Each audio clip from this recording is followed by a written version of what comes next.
All right, everybody, welcome back to the Survivor 48 Power Rankings. We are now 4 episodes deep into this very good season. We have a tribe swap, and all of these boots have been very surprising to me so far. I mean, especially last week.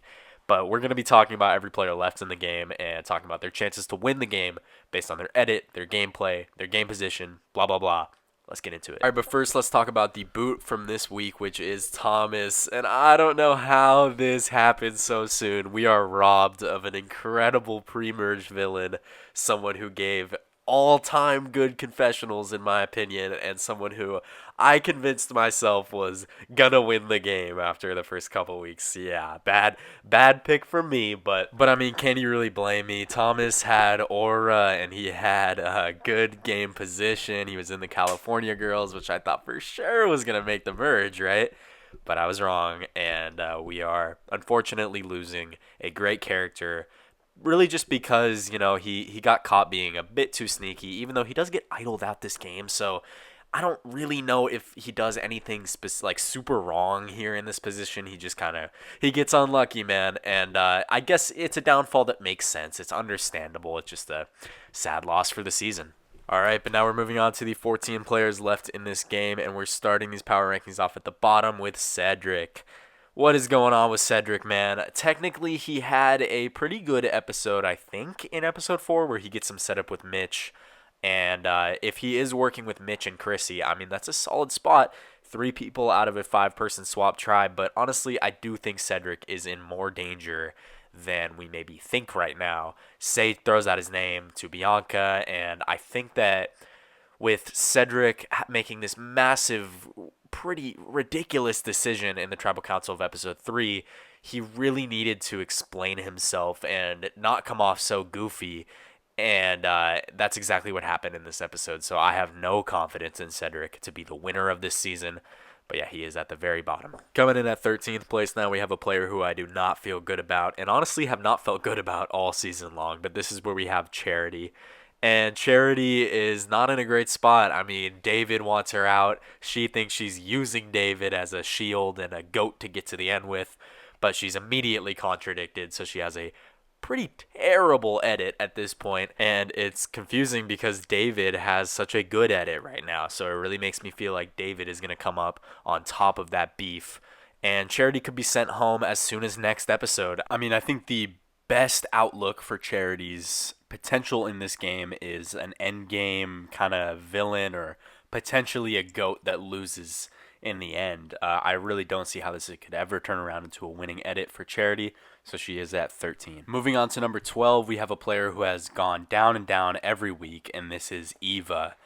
And at this point, I really do not think Eva is the winner of this season. I think she has been portrayed weirdly negatively in ways that she hasn't really needed to. I think that her beef with Star is coming off pretty one-sided, right? And it's coming off as she is in the wrong in a lot of cases. She even has a confessional talking about how she's upset at the tribe swap because it's all women. And I can't imagine how that is ever making her look good. She does a lot of talking about how she is upset and scared that Joe is no longer with her. And I just kind of get the sense that Eva is used in this edit as a way to prop up Joe as a hero rather than Eva herself as the winner of the season. I really do not think it is going to happen, so I have her down at 12. Moving on to number 11 now, we have Eva's biggest opposition, which is Star.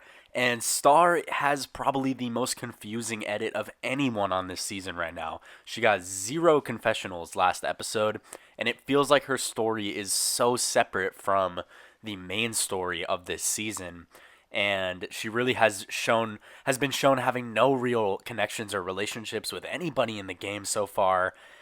I have no idea where this is going for Star. It seems like there's real high variance with Star's outlook right now. She could go home as soon as next episode, but at the same time, her narrative feels far from complete. And so there's a chance that she ends up skating by deep into the game, somewhat like maybe like a Venus, as someone who is just outcasted from their tribe, but kind of, gets by, further and further. But I also feel like they're not giving her that level of attention. So I have no idea where this is going for Star, but I bet this is not going in a winning direction. So I still have her at 11. But don't be surprised if she low-key votes out Eva. Moving on to number 10 now, we have the player with probably the most quiet edit of the season, and that is Chrissy. Chrissy had a more prominent episode than her last few in episode 4, but it still comes off kind of bland. I mean, her confessionals are about sticking together with her original alliance and picking off Lagi, and that's kind of just like whatever, right? It's a nothing burger confessional.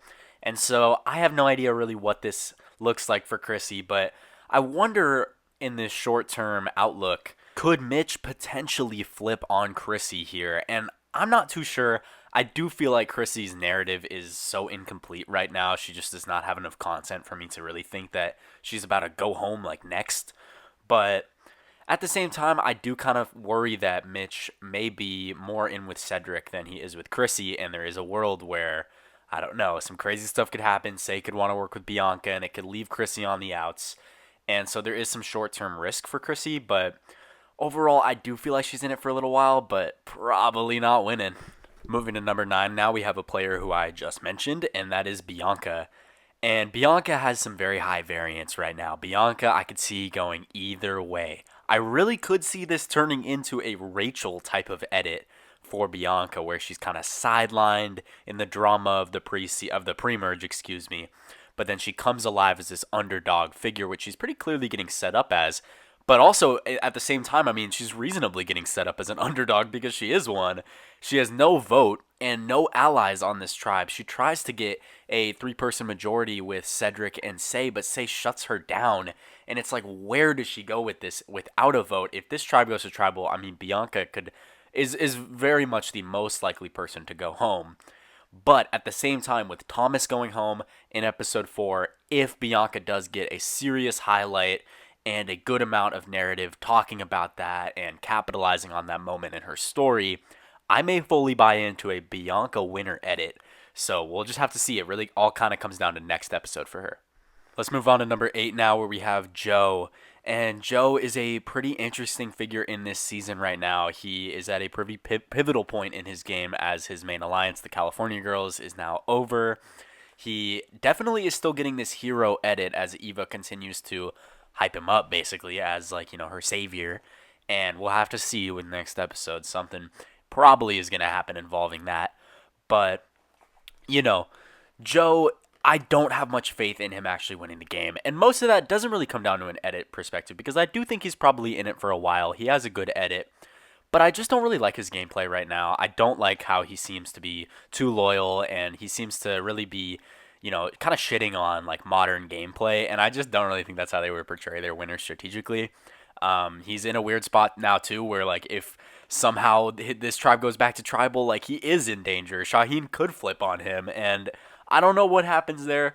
I think Joe's in it for a while, but it's not looking like a win for me. All right, moving on to number 7, and from here on out, all of these players are players who I could somewhat see winning the game, but we are starting that off with Mitch. And I don't really know how to feel about Mitch from a gameplay perspective. He is definitely getting a great edit. I mean, it's extremely positive, and it's really told through his perspective, telling his story, but not much of it is genuinely strategic. And I don't really know where he really stands in the tribe. He was on the outs of original Siva, but not necessarily an immediate target. He has a working relationship with Cedric now, which could be important, but I also don't really trust Cedric's longevity in the game, so I just don't really know if this is like a kind of growth arc story for Mitch in a way, or if this is a serious contender to win. So I have him down at 7. Going to number 6 now, we have someone who just pulled off a very big move, and that is Kyle. Now, this is a great move from Kyle, of course, taking out Thomas with an idol play. Obviously, him and Camilla do a great job pretending that they are not close with each other so that they can, you know, of course, we all know what happened in this move, but from a longer term outlook, I do kind of worry that Kyle didn't get as much credit as he should have for this move. I mean, it did kind of feel like Camilla is the one that's getting the credit when it was Kyle's idol play, and so I'm a little worried from that from an edit perspective, especially, you know, looking now at moving forward. Kyle is the one that's gonna get the credit for this game, for this move in the game, and therefore be a pretty big threat and a target if Joe and Shaheen get to the merge. Whereas Camilla gets to kind of slide under the radar. So I wonder how much of Kyle's content is really like winner edit stuff intentionally there to, tell his story, or if it's kind of situational given what he's done in the game so far that they kind of have to show. So I don't really buy it right now for Kyle. There, of course, is a world. He's in a great game position and he's a good player. But I'm not really seeing it from an edit perspective, so I have him at 6. Going to number 5, now we have the player who jumped up the highest on my rankings this week, and that is David. Now, I don't really think that David had some crazy big episode that really like skyrocketed him up the rankings for me. It was more of just like kind of a realization that I had that like, okay, David is a very legitimate contender to win. His story is told very thoroughly and very positively. He's getting great content everywhere he goes. He has Charity as like someone working against him, and that's probably good from an edit perspective. He's in a great spot in his tribe right now. Everybody seems to love David. He's got Mary, he's got Eva, and that puts him in majority already. Even Charity, who is against him long term, doesn't want to take him out yet because, she wants him as a shield. So David's in a great spot, and of course he has Camilla and Kyle when he gets back to the Mergatory. So of course, there is a world where David actually does win this game. Now, I'm going to need to see a little more to believe it, because he could just be a real funny, great character, which he very much is. But, yeah, I don't know. It's an objectively great edit, so I had the realization, and now he's in the top 5. Moving on to number 4 now, where we have Sei. And Sei, of course, is a big character on the season, probably the biggest. But what I like about Sei is that she is slowly turning this edit from pretty negative to pretty positive, and I like that. Her reconnection with Mary and, agreeing to work with her is very good from a longevity perspective. And I'm buying into the Sei stock. I think there is a potential that she ends up being a losing finalist. That is kind of just a hunch that I have, but it really does base on like the fact that she is kind of only getting strategic narration right now, not much personal stuff. And that is kind of a theme in what we see from new era losing finalists like Sam or Charlie or Austin, right? And I think Sei is kind of fitting into that. But hey, that might totally not be true. I wonder what next episode is going to bring, because she does seem to be causing some chaos in the preview, and I think it's going to be involving wanting to flip on Cedric. And if that does happen, she's going to have to really build strong inroads with whoever she decides to work with, because she really does kind of need Cedric in this game right now. But we'll have to see with Sei. I'm liking it right now, and she is in a good spot, and she's a very good player. So I have some trust in Sei. All right, we're going to start off our top 3 with the other side of the coin for Sei, and that is Mary. I'm liking Mary's edit right now. Now, I'm not entirely sold that it's a winner's edit, but it definitely is a narrative that the editors are focusing on.